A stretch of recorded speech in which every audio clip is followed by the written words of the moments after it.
ऐसन बरतिया के कवनो ना जोड़ा तब परे तैले अइले हाथी घोड़ा।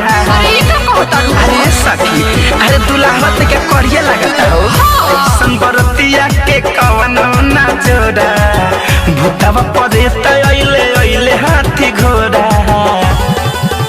सबसे हट के तो इनका चाल ढाल है देवा दुल्हा कमाल है सबे के बोले जय माल है और दुल्हा कमाल है हीरो है हीरो। बोला बोला देखने वाले बाबा की।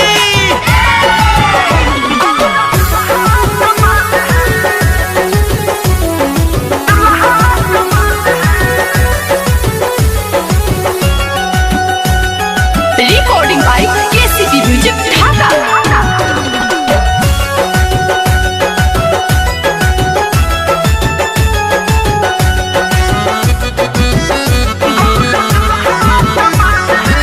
नहीं फॉर्च्यूनर ना टाटा सफारी बा बस हक कह के उड़ाइल सफारी बा।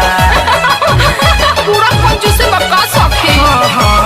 नहीं फॉर्च्यूनर ना टाटा सफारी बा बस हक कह के उड़ाइल सवारी बा। पूरा बहु रहले बका भस्म भभूत पूरा देहिया लगवले माथे पे अपना चंदा सजवल है। बड़ा सुनर सुनर लटराउन कर बाल है दुल्हा कमाल है ढोले सबे के बोले जय माल है चोर दुल्हा कमाल है। कमाल है दुल्हा कमाल है।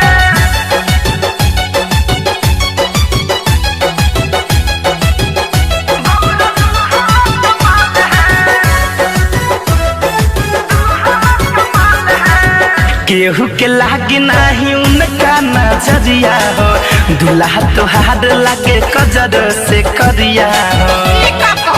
अरे सखी अरे सच कहतानी हो केहू के लागे नाही उनका नजरिया हो दुल्हा तोहार लागे कजर से करिया हो। बड़ा निक लागे लाइन करे सताइल मन ही मन तक करे समाइल